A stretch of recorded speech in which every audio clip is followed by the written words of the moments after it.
Hey there for Dragonfly and me friends. Welcome to another episode of Jean in the Kitchen. If this is your first time here, welcome. I'm Jean Roman and this is for Dragonflies and me. You may be seeing me right here at my YouTube channel or you may be watching this YouTube video at my blog at fordragonfliesandme.com. Either way, welcome and thank you for being here. Today we are going to prepare a strawberry rhubarb jam. And this is genuinely probably one of my favorite times of the year because everything is starting to come into season now. We're getting the plants in the garden, and right now is asparagus rhubarb season. And so you can find those things at your local farmers markets, fresh and so delicious. Some are already having in lettuces and greens, and I've even seen radishes today when we went to the Oakland County Farmers Market. But strawberries are not in season yet here. They don't come into season until June here in Michigan. But I didn't want to wait till they come into season to make these recipes. I wanted them to be here ready for you when you're ready to go. So I did pick up rhubarb at the farmer's market. However, in today's recipe and in my freezer strawberry jam that I made a couple days ago, those are store-bought organic strawberries. And so I cannot wait for Michigan strawberries to come along because I am going to make my big batch of strawberry jam with that, as well as my strawberry rhubarb. But today, again, is a class for you guys. Again, if you're new here, welcome. And what I generally do here is I prepare the recipe here at YouTube. And then I direct you over to my blog where you will find the complete list of ingredients as well as the how-to, the step-by-step directions, as well as beautiful photographs to kind of go along with it. But right now I am going to get ready to prepare this jam. It is a cooked jam recipe. However, you can do a cooked jam and put it in freezer containers and freeze it. It totally works. I don't feel like canning today, and for this amount of what I'm doing, I'm not doing a big enough batch to warrant bringing out my water bather. So I'm going to freeze it. And when I do my next jam on my big batches, I will water bath those, and I will do a video on those to show you the step-by-step of that as well. So super easy recipe, literally 5 ingredients: sugar, pectin, lemon juice, rhubarb, and strawberries.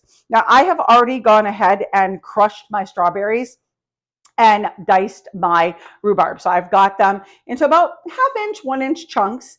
And I have my 2 cups of each. So for 2 cups of crushed strawberries is about 4 cups, so a quart. And generally when you go to the farmer's market or the grocery store, those little plastic containers or the little quarts that you get, that's 4 cups, and that's what you want. So first and foremost, I'm going to turn on my cooktop here. And also be sure to hit the subscribe button and hit the like button and leave me a comment. I love to hear from you. So I am going to get my big stock pot here, and I am going to put my strawberries, my mashed or crushed strawberries. And you can, whatever consistency you like, your family, we kind of like it chunky. And so that's what I'm going to do. I kind of like our jams to be chunky. Then I'm going to add the pectin, sprinkle that in there, and I'm going to add the lemon juice, and I'm going to stir that. So put that over there. Stir that, get that all together. Cooking the pectin is key, and so I am going to get this. I'm going to bring this up on high heat to a boil, and once that is boiling, I'll show you quickly, and then I'm going to add my sugar. Getting that sugar to dissolve in here is key as well. So as it heats up, this rhubarb is going to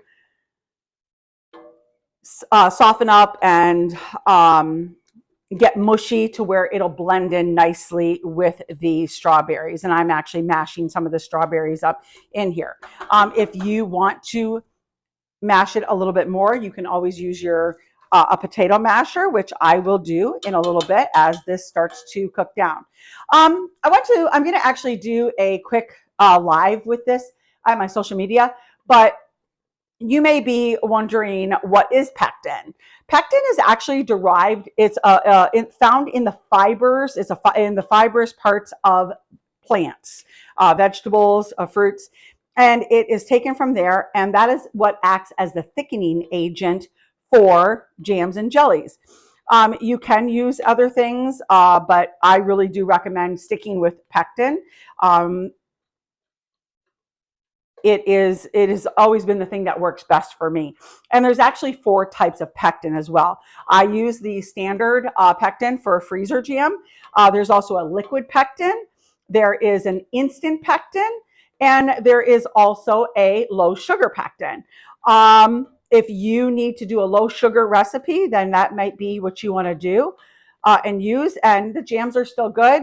But if you want that super sweet jam that you usually get at a restaurant or, that you buy, it's not low sugar.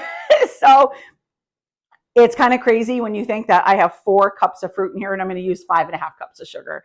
So it is a lot of sugar, but that's what makes jam good. It's super sweet. And it's not like you're eating a jar a day. You eat it on your toast every now and then, and you enjoy it. So I'm going to bring this up to a boil. Still working. I'm stirring it because if I don't, it's already starting to bubble a little bit. But I do want to break down that rhubarb some. So I am going to smash that down a little bit. And I'll have pictures at my blog for you to see like what it looks like, because I'm going to do another batch just for the photographs. And so this is cooking nicely. It is. I'm going to stir it so to keep it from boiling up too hard. But you do want to keep it on high heat. You want to be sure that it is not scorching, which is why you are stirring it and mashing it. So it takes a minute for the rhubarb. That's why you kind of want to cut it into smaller pieces. It will break down. And so I am going to add my sugar here in just a couple seconds. I just want to get this heated up a little bit more. It is starting to boil, and I'm stirring it. So I do want to turn my heat down just a tad and get that in there. Okay, so now it is boiling, and it is at a rolling boil. And now I'm going to pour my sugar in, which is going to essentially get it to stop boiling. So I'm going to stir that in there. I'm going to dissolve it. That the heat is what is going to get it to dissolve. So once this returns to a boil again, I am going to set a timer for 1 minute and cook it and bring it to a rolling boil for 1 minute. I want this rhubarb to cook down. I don't want clumps of rhubarb. So as that is cooking like that, I am going to continue to mash, and I can already feel the rhubarb is already starting to break down. Oops, don't want to dump it. But this is going to end up making probably 6 to 7 cups of jam. I'll have the yield in there, and I'm going to keep stirring. I'm going to, as it gets hot, that's what's going to help the sugar to dissolve. And it may be still a little grainy afterwards, but it will dissolve even as it is sitting. I want to break up this rhubarb though, and I'm going to keep mashing it. The consistency of the strawberries, that's why even you can keep them. I mean, I generally cut my berries into 4. So you want to take the hull off, the little green, the stem, and then cut them into 4. You do not want to wash your berries because it will kind of make them mushy, and you don't want that. And as long as you're using organic berries and they're not dirty, you don't really need to. So this is definitely I can see the rhubarb is breaking up into chunks, which is really nice. And I'm going to show you guys. I'm going to put them, when it's done, I'm going to put it in a bowl so you guys can see the consistency. Wish I had a clear, they had clear pots. I know those glass dishes, bowls before, remember? But I'm going to bring this back up to high heat. So you do want to cook it on high heat. And that pectin gets activated with the boiling and with the sugar. So this is going to be so good. Like I said, this is my favorite time of year. I just love when things start popping out of the garden. I've already got like my potatoes are starting to pop out, and I can't wait to steal my first baby potatoes out of the garden and make some brown butter with new potatoes. Oh boy, that is eating, friends. So good. Yeah, my rhubarb is definitely starting to break down, and as it cooks and as it is going to come to making sure my flame's on, feeling like it should be boiling, but it does take a minute, and with the stirring you're keeping it down. And I want to do that. I don't want to bring it up to a boil yet. I want to get, you can kind of see I'm still getting some chunks of rhubarb. You can kind of see them there, and I want to break those down. Last thing I want to do is bite into a chunk of rhubarb on my piece of toast or my English muffin. So going to keep smashing away here, stirring as that sugar is dissolving. It is just beautiful. Some people have asked me too, why is homemade strawberry jam not as red as store-bought? Well, most store-bought jams have preservatives in them, and they also may add red food coloring. So I don't generally buy store-bought jam. I mean, I have in the past when I've been in a pinch, but generally if I don't have it, I just tell my boys they can use something else. So my rhubarb is definitely breaking down. This is a little bit of a process. If you want to make it go faster, you can dice your rhubarb, and that will definitely make it go faster. I can really feel this is trying to boil now. And I am going to let it cool a little bit before I put it into my plastic containers. You can use glass jar containers. And here I am about to boil, so I am going to set my timer for a minute now, friends. Alexa, set a timer for 1 minute. 1 minute, starting now. And this is going to be, it's so beautiful, friends. But what's your favorite jam? I cannot wait to make my peach marmalade. And then also, I forgot to mention, I have my cookbook, Lovingly Seasoned Eats and Treats, and that is available at my website in both a softcover spiral bound edition as and also as a downloadable PDF. So this recipe, as well as many other rhubarb and other strawberry jam recipes, rhubarb dessert recipes, can be found in that book. There's almost 1,000 recipes, and 100 of those are mine in there. Great canning section. When I created that cookbook, I really wanted a cookbook that was going to have, pretty much all of my favorite recipes in it, but also a concise canning section. If you are new to canning or experienced, it has got a great section in there. Okay, Alexa, turn off timer, and I'm going to turn off my heat. And I can already see the chunks of rhubarb with that boiling have really broken down. It is really, really nice. I'm going to take this now and I'm going to show you guys. Put this over here. I'm actually going to get a ladle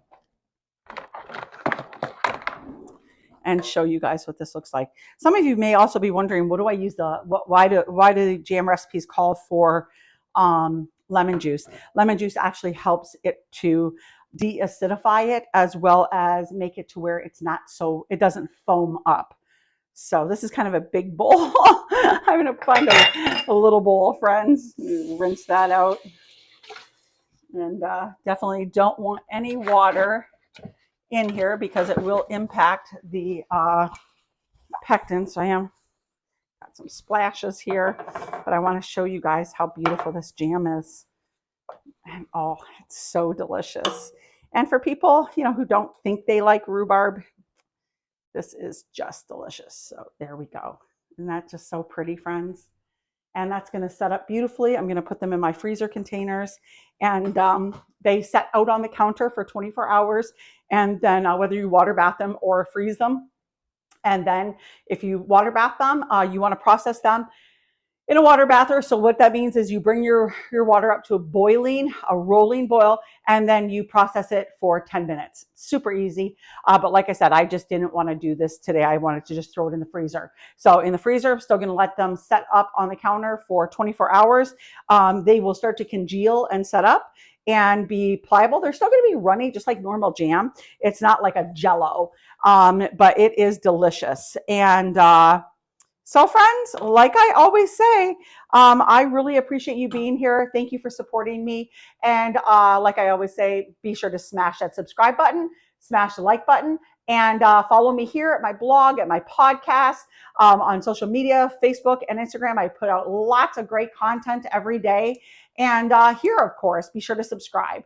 YouTube, I'm trying to really build my following here so that YouTube's algorithm will put my content out to a lot of people. So if you find value here, I ask that you do that. And I send you many, many thanks. Also, be sure to leave me a comment. Tell me what your favorite jam is. Do you have a different strawberry jam, strawberry rhubarb jam? Love to know about it. But like I always say, friends, until next time, be sure to eat fresh, shop local, and have a happy day. And I'll see you again in the garden or the kitchen. Take care, friends.